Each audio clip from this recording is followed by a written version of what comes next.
This is my reflective on video blogging. So throughout foundation I have had one thing that I struggle with the most, and that is reflective posts and writing and getting my thought processes down. I think this stems from being dyslexic and finding it difficult to communicate through written language. But even though I struggle with dyslexia, I've been trying to find other ways around reflective posts, such as dictation. However, sometimes I can't use it the way I'd want to because it doesn't recognise every single word that I'm saying. So I only take dictation into account when I single words, but the bulk of the reflective posts I still struggle with. I've been trying to cope with it by just not thinking of it as a negative thing, and to try and have a positive view on reflecting and what it can do. So I had a tutorial with Sorrel, and she told me that at the moment my reflective posts are only at a pass level, and if I want to succeed I'm going to have to put in that bit more effort and really nail down what a reflective post is, asking the question why this affected me and why I think this. It's a lot of whys and it's a lot of writing for me. So I was like, okay, I'm going to give this a good shot because I know I want to do well. So I went back through all my reflective posts in FMP and rewrote them all. It took me about 2 days and it was very intense, and I struggled quite a bit with it, but by the end of it I felt really pleased with myself, the fact I'd gone and done that and that I was on the right track now.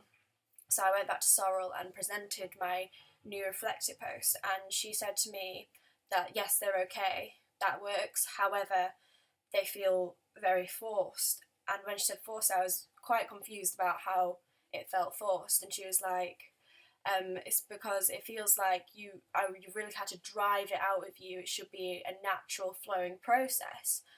And this, like, I didn't know really what to do from there. I was like quite confused because I couldn't really think of another way around it. I thought I'd tried everything in the book, so I was like, well, what else can I do? What can I do to make this work?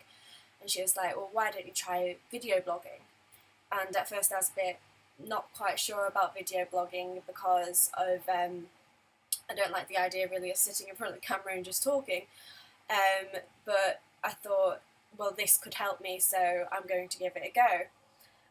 I can see now that from doing video blogging that this could be a good way for me to go, because it's going to save me a lot of time of like writing and reflecting, and it being able to sit down in front of the camera and basically talk about reflecting rather than sitting will save me so much time and energy, and I can focus on other things such as my actual final piece and its development and the research behind it, and actually get that process down.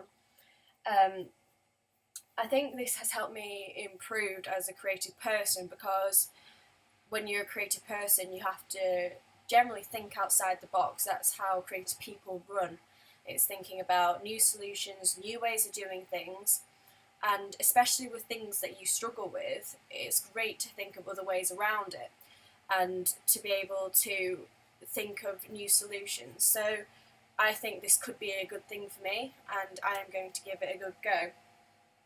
So from now, the action I'm going to take is to make sure that I try and do these video blogs and see if it will actually benefit me, and if it does then I will continue with them and I will do that. That's my reflective on video blogging.